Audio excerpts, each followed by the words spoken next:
શ્રીરામ પ્રસન્ન. રઘુપતિ રાઘવ રાજા રામ, પતિત પાવન સીતારામ.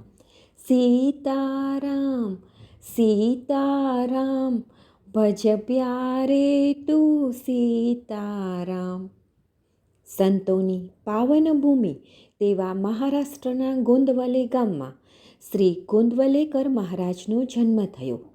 આ સહજ સરળ સાત્વિક સંતનું પૃથ્વી પરનું વાસ્તવ્ય ઈસવીસન 1845થી 1913 સુધીનું ગણાય છે. સજ્જનગઢના સમર્થ રામદાસ સ્વામીના પુનઃ અવતાર ગણાતા મહારાજના ગુરુ શ્રી તુકામાઈ હતા. રામનવમીના દિવસે શક્તિપાત કરી શ્રી તુકામાઈએ મહારાજને આધ્યાત્મના અઘરા સોપાનો સર કરાવી ઉન્નતિના માર્ગે અગ્રસર કર્યા અને શ્રી રામ જય જય રામ તેમ તારક મંત્રની દીક્ષા આપી. શ્રી તુકામાઈએ મહારાજને બ્રહ્મચૈતન્ય તેમ નૂતન નામ આપ્યું. તે પછી બ્રહ્મચૈતન્ય મહારાજ ગોંદવલેકર તરીકે બધા તેમને ઓળખવા લાગ્યા. મુખે રામનું નામ, દેહે સંસારના કામ અને મન જોડવું રામ, એ જ આ નામયોગીનું સર્વને સૂચન છે. નામસ્મરણની મહત્તા દર્શાવવા ભક્તોના લાભાર્થે આ દયા સિંધુએ મરાઠીમાં સરળ ભાષામાં પ્રવચનો કર્યા. શ્રી ગોવિંદ સીતારામ ગોખલેએ આ પ્રવચનોનો સંગ્રહ અને સંકલન કરી સર્વે પર મહાન ઉપકાર કર્યો છે. મહારાજની કૃપાથી પ્રાધ્યાપક હર્ષદ ઉપાધ્યાયે આ અમૂલ્ય મરાઠી પ્રવચનોનો ગુજરાતી અનુવાદ કર્યો છે. વર્ષના દરેક દિવસ માટે એક નવા શીર્ષક સાથે દરરોજ એક પ્રવચન રજૂ કરવામાં આવશે. ડિસેમ્બર મહિનાના પ્રવચનોનો વિષય છે ભગવાનનું નામ. ભગવાનનું નામ લેવાથી ભગવાન સાથે સંબંધ જોડાવાની શરૂઆત થાય છે. શરૂઆતથી ભક્તે લીધેલું નામ ભગવાનને ખેંચી લાવનારું છે. ભક્ત અને ભગવાનનો સંબંધ પૂરો થયો એટલે કે નામમાં સ્વયંને ઓગાળી નાખવાથી ભક્ત બ્રહ્મ સ્વરૂપ થાય છે. બંને અભિન્ન બને છે. બ્રહ્મ એટલે પરમેશ્વરનું નામ અનાદિ છે. ભગવાનના નામમાં જ વિશ્વનું મૂળ અને અંત છે. એટલે કે ભગવાનનું નામ ભગવાનને વ્યાપીને કાયમ જ રહે છે. સાચા ભક્તને આધ્યાત્મિક અનુભૂતિઓ થાય તો પણ તેણે નિરંતર નામસ્મરણ ચાલુ જ રાખવું જોઈએ. આપણે ભગવાનના નામસ્મરણ રૂપી વાહનમાં અત્યંત વિશ્વાસથી બેઠા પછી આ નામરૂપે દિવ્ય સાધન આપણને ગંતવ્ય સ્થાને અચૂક પહોંચાડે છે. તે શંકારહિત વાત છે. અંતે મુક્તિ મહાપદ સાર. આ વિચારો ડિસેમ્બર મહિનાના 31 પ્રવચનોમાં સમજાવેલ છે.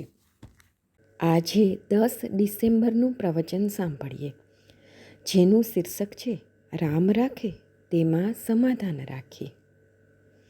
સંસારમાં રહીને સમાધાન એ જ મોટું જ્ઞાનનું જ્ઞાન. ભગવાનનો હાથ જ્યાં, સમાધાન સુખ રહેતા ત્યાં.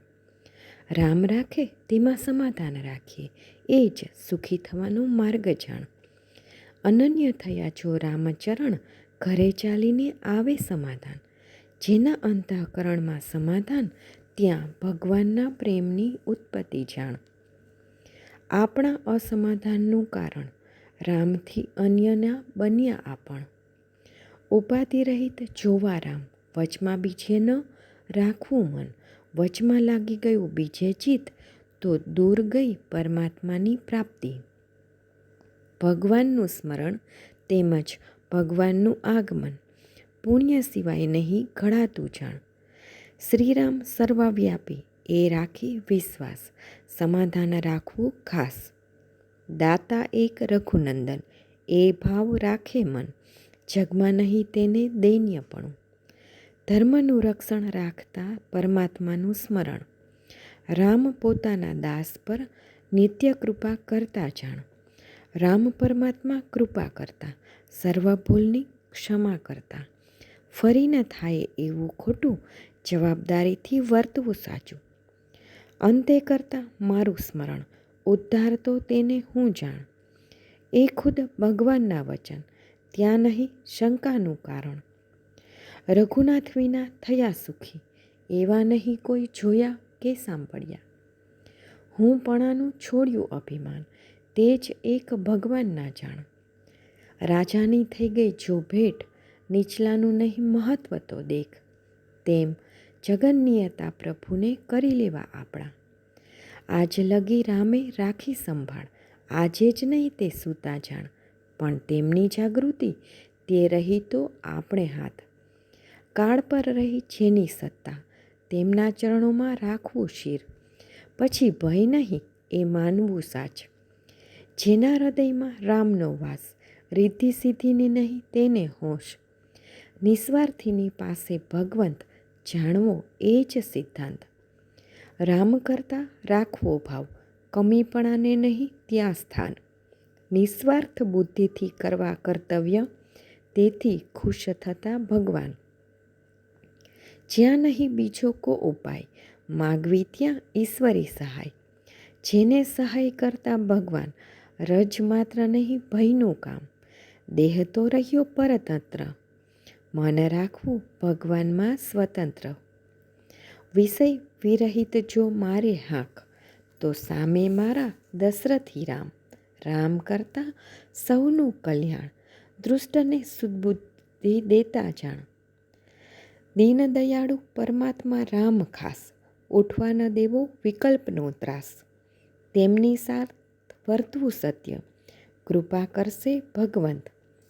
અખંડ કરવું નામ સ્મરણ, જેથી કૃપા કરે રઘુનંદન. દીધું દેવે શું તે જોવું, સમાધાન તેમાં રાખવું સાચું. અસ્તુ. જાનકી જીવન સ્મરણ, જય જય રામ.